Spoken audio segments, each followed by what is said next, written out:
Halo gengs, apa kabar semuanya? Kuharap kalian baik-baik saja. Seperti biasa, saya akan merangkum alur cerita film action yang berjudul Tomb of the Raider.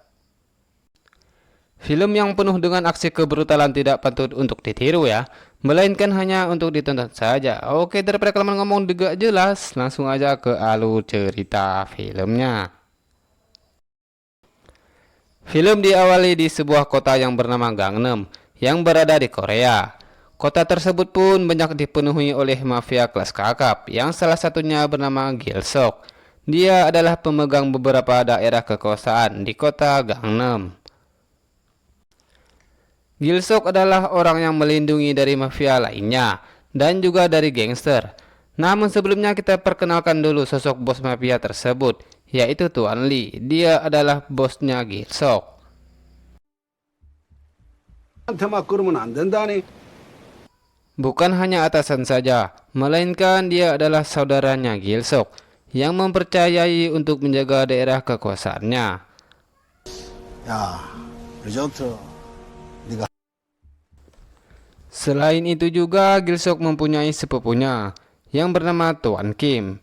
Ia dipercayakan untuk menjaga pelabuhan dan juga pasar. Perlu kalian ketahui, ia juga anggotanya yang menjaga daerah kekuasaan Tuan Lee. 저는 스톱이요. 이런 씨. 일성이네 일성이. Singkat cerita, malam pun tiba. Terjadinya masalah di tempat klub malam. Ternyata anggota geng Gilsok ketangkap polisi sedang konsumsi narkoba. Untungnya Gilsok mengenal polisi tersebut dan diselesaikan secara kekeluargaan. 진짜로 약을 하고 있네.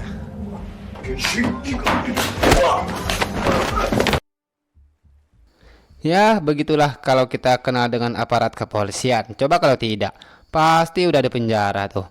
Oke, kita lanjut. Ternyata tempat dugaan tersebut dipegang oleh yang bernama Jarod.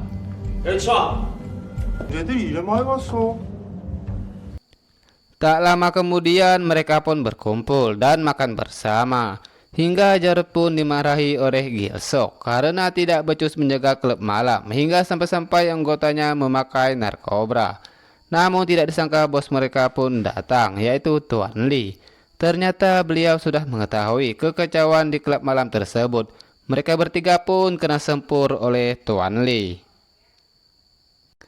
Kok bisa-bisanya ada anggota kita yang memakai narkoba? Ucap Tuan Lee sambil memarahinya. 보이잖아. 일단 네 쌍판대에 구멍 났는데. Di sisi lain kita diperkenalkan seseorang yang bernama Kim Yul. Dia adalah orang yang terlihat kalem. Ia pun juga bekerja sebagai kepala rentenir. Namun diam-diam dia semakin bosan dengan pekerjaannya. Hingga berniat untuk menghabisi bosnya sendiri. Sungguh terlalu.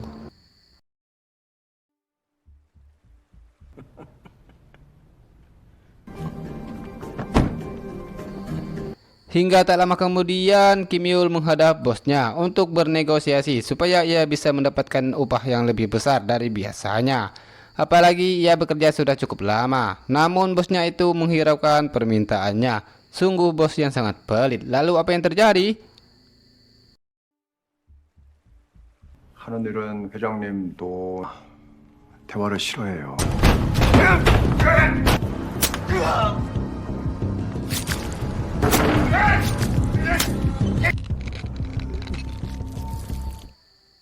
Hingga tak lama kemudian polisi pun datang ke TKP pembunuhan tersebut. Namun ternyata seseorang pemuda yang mengakui pembunuhan itu. Yang ternyata itu adalah relasinya Kim Yul. Perlu kalian ketahui pemuda tersebut dimanfaatkan oleh Kim Yul karena ia mempunyai banyak hutang kepadanya. Hingga ia pun jadi tumbalnya supaya hutangnya bisa lunas.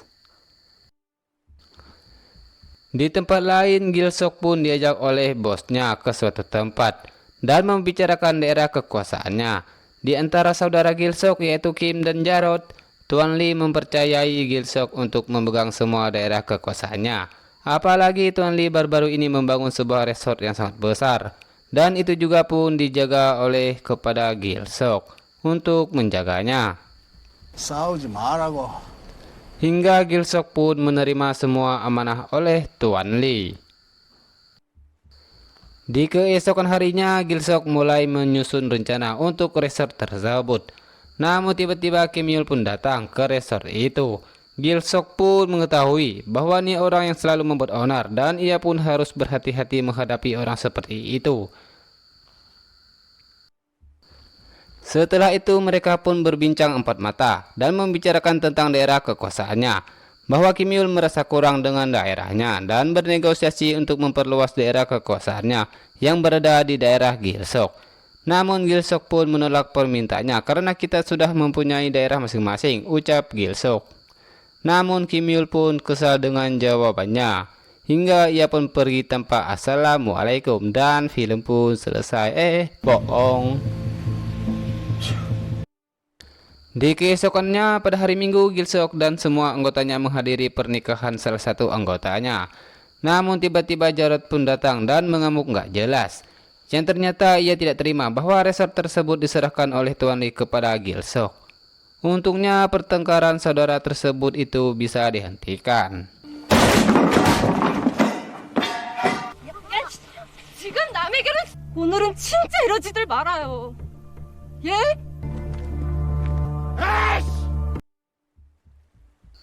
Singkat cerita, Jarod pun menghampiri Tuan Kim dan menghasutnya untuk melawan bosnya sendiri, yaitu Tuan Lee, karena ia tidak terima bahwa resort tersebut diserahkan kepada Gilsok. Namun untuk saat ini Tuan Kim tidak terpengaruh oleh Jarod.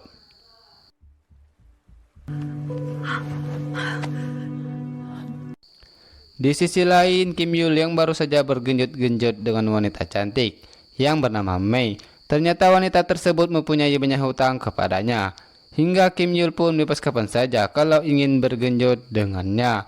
Ya mau tidak mau wanita itu harus memberikan apem legitnya kepada Kim Yul. Aduhai, mantap lah. Hingga di keesokan paginya, Kim Yul mengajak Mei ke tempat kediaman Tuan Lee. Kim Yul pun menawarkan bantuan kepada Tuan Lee. Ia pun berdalil membantu Tuan Lee menjemur cabai miliknya. Namun tidak disangka ia pun berniat lain kepada Tuan Lee. 회장님은 사람 죽여봤어요? Yang ternyata ia membunuh Tuan Lee, bertujuan untuk mengambil alih resort milik Tuan Lee yang saat ini dijaga oleh Gilsok. Hanya demi untuk kekuasaan, ia pun rela melakukan apa saja untuk dirinya sendiri. 이제 그만 가세요. Atas tragedi tersebut, bosnya Gilsok tidak bisa terselamatkan. Dan tak lama kemudian, Gilsok datang ke kantor polisi dan marah-marah melihat pelaku pembunuhnya. Namun tidak disangka Kim Yul menyuruh relasinya menjadi tumbalnya. Ya, karena memang wanita itu mempunyai banyak hutang kepada Kim Yul. Hanya dengan cara itu hutang wanita tersebut bisa lunas. Di keesokan harinya di pemakaman Tuan Lee, semua anggota gengnya sedang berduka atas kepergian bosnya. Hingga Gilsok, Tuan Kim, dan Jarod berencana untuk balas dendam kepada pembunuh bosnya. Mereka pun mencurigai Kim Yul, hanya dialah musuh anggota geng mereka. Namun itu semua belum cukup bukti. Hingga mereka pun meminta bantuan kepada polisi, orang yang dikenal oleh Tuan Kim, dan ingin menjebak Kim Yul karena Kim Yul dicurigai menjual narkoba. Mereka pun mulai mengintai pergerakan anak buahnya Kim Yul dan mengikutinya diam-diam untuk menangkap mereka karena anak buahnya diketahui akan bertransaksi narkoba. Di tempat lain, Kim Yul merasa sangat santuy sekali. Sepertinya ia sudah mengetahui rencana Gilsok bahwa Gilsok ingin menangkapnya. 따라붙겠습니다. 차주를 잡았습니다. Ternyata anak buahnya Kim Yul tertangkap oleh anggota Gilsok beserta kepolisian. Namun setelah digeledah, ternyata tas yang dibawa mereka bukanlah narkoba, melainkan tas tersebut berisi kopi, teh, dan gula.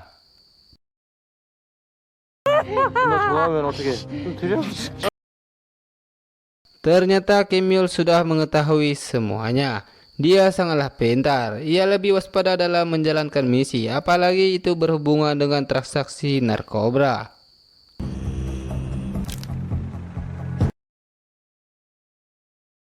Di tempat lain, Jarod dan Tuan Kim beserta kelompoknya mendengar bahwa kepolisian gagal menyergap Kim Yul.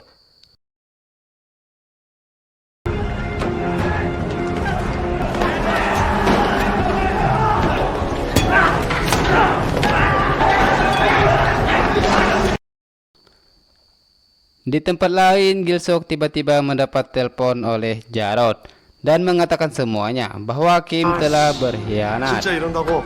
Namun ternyata Jarod pun dihabisi oleh Kim. Padahal itu sesama saudaranya sendiri. Kok tega ya?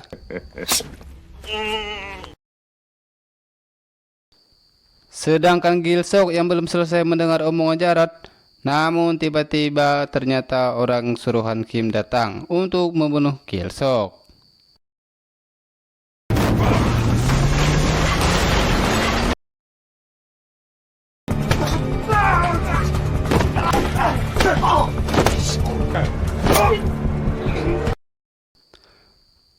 Untungnya beliau bersama bodyguardnya dan masih bisa memberikan perlawanan terhadap orang yang menyerangnya. Namun saat Gilsok ingin berduel dengan orang itu, tiba-tiba mendengar suara sirene mobil polisi, hingga orang itu pun pergi. 오늘은 여기까지인가 봅니다. 3 bulan kemudian, tidak kerasa waktu pun sudah berlalu. Kim Yul berserta anak buahnya tidak sengaja bertemu dengan kepala kepolisian dan memberikan selamat bahwa polisi tersebut tidak bisa menangkapnya dengan tuduhan pembunuhan atas Tuan Lee karena polisi tersebut tidak mempunyai banyak bukti. Singkat cerita, di tempat lain Gilsok dijemput oleh anak buahnya karena selama 3 bulan ini beliau pulang kampung untuk menyembuhkan lukanya atas tragedi penusukan pada malam itu. Dan saat ini ia kembali dengan perasaannya menggebu-gebu untuk balas dendam atas kematian saudaranya dan juga bosnya, yaitu Tuan Lee.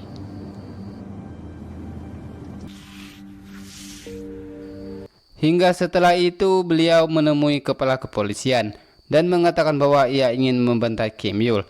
Namun polisi tersebut mengatakan kepadanya, "Buat apa kau ingin membantai Kim Yul, sedangkan ia tidak terbukti membunuh Tuan Lee?" Namun Gilsok pun tidak mempercayai hal itu. Ia yakin bahwa yang membunuh Tuan Lee adalah Kim Yul, karena dialah satu-satunya yang ingin merebut resort milik Tuan Lee.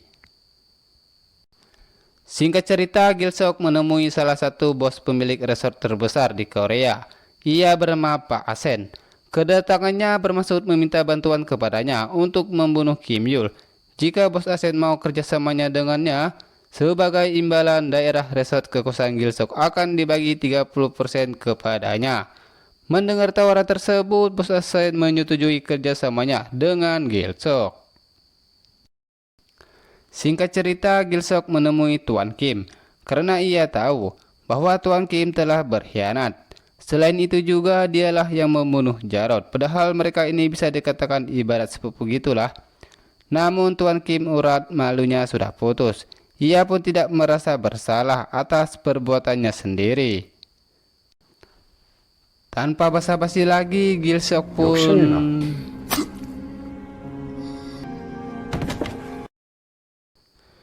di suatu tempat lain, Kim Yul didatangi oleh kepala kepolisian untuk menangkapnya dengan alasan pengedaran narkoba dan juga pembunuhan berencana. 아무것도 찾을 게 없을 것 같은.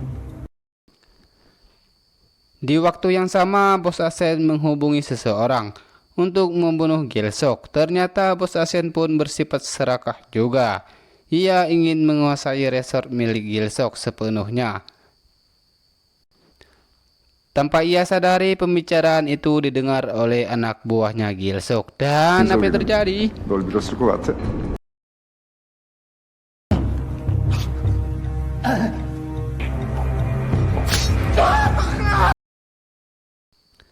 Di waktu yang sama, mobil polisi sedang membawa Kim Yul pun dihadang oleh Gilsok beserta anak buahnya supaya polisi itu menyerahkannya. Namun polisi tersebut tidak memberinya bahwa ini adalah urusan polisi.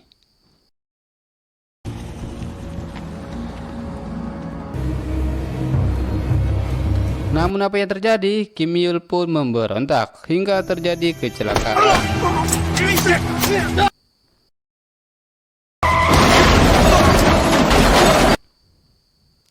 Dan tidak disangka ia pun bisa selamat. Dengan santuinya ia pun berani melawan Gilsok dan juga semua anak buahnya hanya sendirian.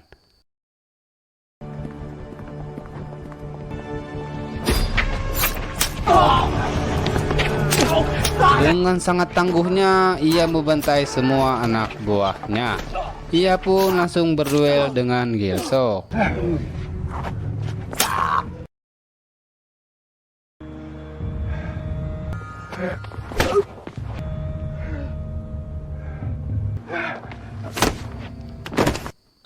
Hingga Gilsok pun berhasil membunuh Kim Yul. Dan begitulah akibatnya kalau hidup serakah sudah memiliki daerah kekuasaan masih aja mengambil hak milik orang lain. Dan film pun selesai.